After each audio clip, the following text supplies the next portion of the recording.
दुखों से भरे इस संसार में यदि कोई चीज शीतलता प्रदान करती है तो वो है महात्मा बुद्ध की अनमोल कहानियां, उनके अनमोल वचन। दोस्तों, जिस तरह मैं महात्मा बुद्ध की कहानियां सुनाकर आप सबको मोटिवेट करता हूँ, उसी तरह आपका एक सब्सक्राइब करना मुझे मोटिवेट कर देता है। तो इस चैनल को अभी सब्सक्राइब जरूर कर लें। तो चलिए कहानी शुरू करते हैं। गौतम बुद्ध यानी कि सिद्धार्थ बचपन से ही इतने प्रेमपूर्ण थे कि वो किसी भी जीव को भूल से भी कष्ट नहीं पहुंचाते थे। यही वजह थी कि सभी जीव उनसे और वो उस जीव से बहुत प्रेम करते थे। एक बार जब सिद्धार्थ के पिता को ये बात पता चली कि उनका पुत्र पिता बनने वाला है, तो वो खुशी के मारे झूम उठते हैं और पूरे नगर में मिठाई बंटवाते हैं, ब्राह्मणों को बुलवाते हैं, जिन्हें वो आदेश देते हैं कि वो उनके पोते की कुंडली बनाकर उसके बारे में बताएं।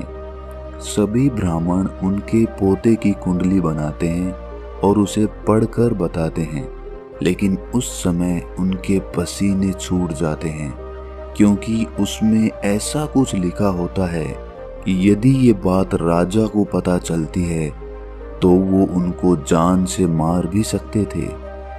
इसीलिए वो कुछ नहीं बताते और कहते हैं कि आपका पुत्र बहुत ही महान और शक्तिशाली सम्राट बनेगा। वो ये सुनकर बेहद खुश हो जाते हैं और उन्हें इनाम देते हैं।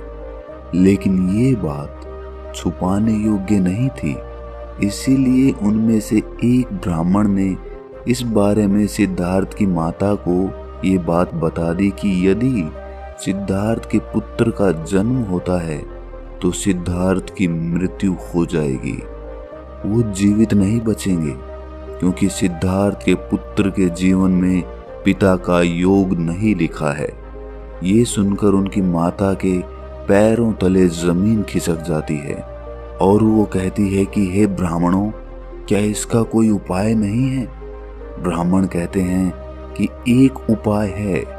यदि आप और यशोधरा कठोर तपस्या करें तो इसका उपाय हो सकता है। सिद्धार्थ की माँ और उनकी पत्नी बहुत ही कठोर तपस्या करती हैं, लेकिन उसका कोई प्रभाव नहीं पड़ता। फिर ये तय किया जाता है कि यदि सिद्धार्थ को अपने प्राण बचाने हैं तो उन्हें किसी जीव की बलि देनी होगी। परंतु ये बात सबको पहले से पता थी कि सिद्धार्थ, जो किसी को थोड़ी सी भी तकलीफ नहीं दे सकते, वो क्या अपना जीवन बचाने के लिए किसी मासूम जीव की बलि देंगे? ये सोचने वाली बात थी और अंत में ये तय किया जाता है कि निश्चित दिवस को सिद्धार्थ के द्वारा बलि दिलवाई जाएगी। सिद्धार्थ बचपन से ही बहुत जिज्ञासु थे, इसीलिए वो सोचते हैं कि जरूर यहाँ कोई पूजन हो रहा है, तभी मुझे ले जाया जा रहा है। सिद्धार्थ वहाँ पहुँचते हैं और फिर उनसे कहा जाता है कि आप पूजा स्थल पर बैठ जाइए। सिद्धार्थ खुशी खुशी बैठ जाते हैं। वहाँ पर एक कटारी रखी होती है जिससे बलि दी जानी होती है। उन्हें उस पर तिलक लगाने के लिए कहा जाता है। सिद्धार्थ थोड़े चकित होते हैं कि कटारी पे तिलक क्यों लगाया जा रहा है, लेकिन फिर भी वो तिलक लगा देते हैं। उसके बाद वो कटारी उन्हें देकर उनके साथ जाने के लिए कहा जाता है। वो उनके साथ चले जाते हैं। वो बलि स्थल पर पहुंचते हैं। वहां पर एक भैंस को बांध कर रखा होता है। वो लोग सिद्धार्थ से कहते हैं कि आप अब बिना कुछ सोचे एक बार में ही इस जीव की गर्दन पर प्रहार करें और उसका सर धड़ से अलग कर दें। परंतु सिद्धार्थ करुणा और प्रेम का सागर थे। इतनी सी बात सुनकर ही उनका हृदय पीड़ा से भर जाता है, लेकिन वो कटारी को उठाते हैं और सीधा प्रहार करते हैं। लेकिन वो बलि पर प्रहार ना करके उसकी रस्सी पे कर देते हैं और वो रस्सी कटकर गिर जाती है। सिद्धार्थ कहते हैं कि यदि इस जीव की जान लेकर मुझे मेरे प्राणों की रक्षा करनी पड़े तो मैं ऐसा हरगिज नहीं करूँगा। मैं विश्वास भी नहीं करता ऐसी किसी बात के ऊपर जो आप द्वारा बताई गई है। वो कहते हैं, ब्राह्मणों, अगर आपको हमारी इतनी ही चिंता है, हमारे राज्य की इतनी ही चिंता है, तो आप बलि क्यों नहीं दे देते? इस निर्जीव की बलि से हमारे राज्य की रक्षा हो सकती है, तो आपकी बलि से क्यों नहीं हो सकती? आप ही इसकी जगह अपनी बलि दे दें। आप क्यों इतना संकोच कर रहे हैं? आपको जरा भी इस बेजुबान पर दया नहीं आती? आपके मन में एक बार भी ये भाव नहीं आया कि ये एक बेजुबान प्राणी है? आपने सोच भी कैसे लिया कि मैं आपके साथ मिलकर किसी की हत्या करूंगा, आपका इस काम में साथ दूंगा? नहीं, ऐसा मैं होने नहीं दूंगा। सिद्धार्थ उस रस्सी को पकड़कर आगे चलने लगते हैं। तभी ब्राह्मण कहते हैं कि सिद्धार्थ, आप बहुत गलत कर रहे हो। सिद्धार्थ कहते हैं कि मैं हर तरह के परिणाम के लिए तैयार हूँ। इसके बाद यदि मेरी हत्या भी हो जाएगी तो मुझे मंजूर है। तो इस कहानी से हमें शिक्षा मिलती है कि चाहे जानवर ही क्यों ना हो, यदि आप प्रेम करना जानते हैं तो आप ऐसा अनुभव करते हैं कि कोई लाख धन जुटाने के बाद भी नहीं कर पाता है। अगर आप भी इस तरह की प्रेम और करुणा से भर जाते हो कि पूरा संसार आपको ऐसा लगे जैसे कि वो आप खुद ही हो, तो आपके लिए परमात्मा के दरवाजे हमेशा खुले रहेंगे। सिद्धार्थ ने अपने जीवन की परवाह किए बिना उस जीव को थोड़ा सा भी कष्ट नहीं पहुंचाया। इससे पता चलता है कि उनके भीतर कितना प्रेम और कितनी भाव विभोरता है। एक बार भगवान बुद्ध के शिष्य उनके पास आकर कहते हैं कि हे प्रभु, मैं काफी समय से ध्यान कर रहा हूँ, लेकिन फिर भी ध्यान के उस लक्ष्य को प्राप्त नहीं कर पा रहा हूँ जो मैं चाहता हूँ। आप ही बताएं मैं क्या करूँ? बुद्ध मुस्कुराकर बोलते हैं कि यदि तुम्हें सांसारिक जीवन में कोई लक्ष्य प्राप्त करना है तो उसे कठिन परिश्रम से ही प्राप्त किया जा सकता है।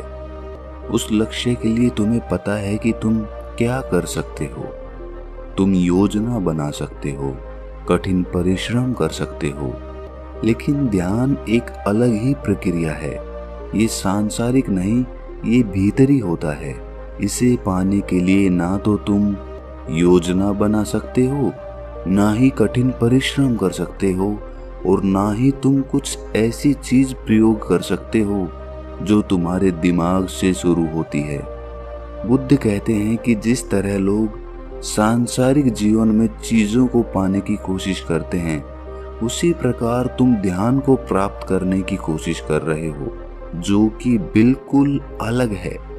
क्या तुम जानते हो कि ध्यान में अंतिम लक्ष्य क्या होगा? क्या तुम सोच सकते हो? नहीं सोच सकते। तुम अपने दिमाग के अंदर उस चीज को सोच ही नहीं सकते जो अंतिम लक्ष्य होगा। फिर कैसे तुम उस चीज को सोचकर प्राप्त कर सकते हो? ये बिल्कुल असंभव है, नामुमकिन है। इसे करने का तरीका है निराश मत हो, लेकिन तुम ये ही नहीं कर रहे हो।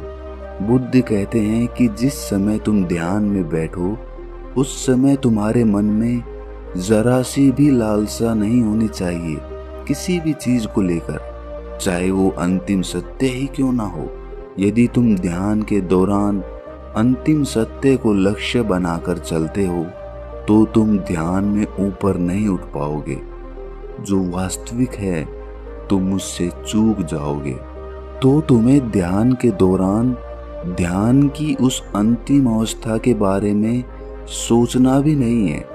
तुम्हें सिर्फ पूरी तरह से स्वयं को अर्पित कर देना है, पूरी तरह से अपने आप को छोड़ देना है।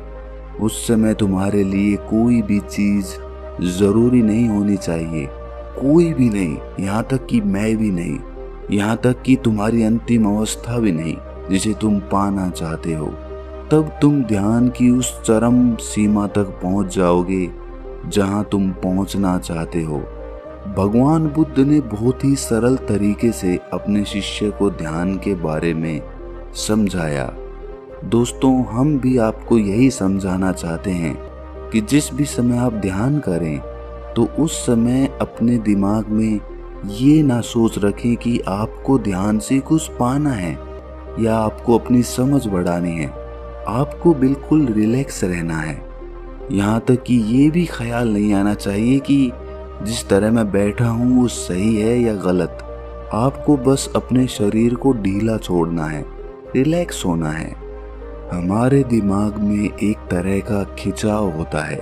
जैसे जैसे आप अपने आप को ढीला छोड़ोगे, आप अपने आप को उस खिंचाव से मुक्त करते जाओगे, हर उस लालच से जो आपका मन आपको देता है। जिस तरह का भी ध्यान आप कर रहे हो, सांसों का ध्यान कर रहे हैं तो सांसों पर ध्यान लगाइए। नाद भ्रम कर रहे हैं तो अपने गुंजन पर ध्यान लगाइए। ये मायने नहीं रखता कि आप कौन सा ध्यान कर रहे हो।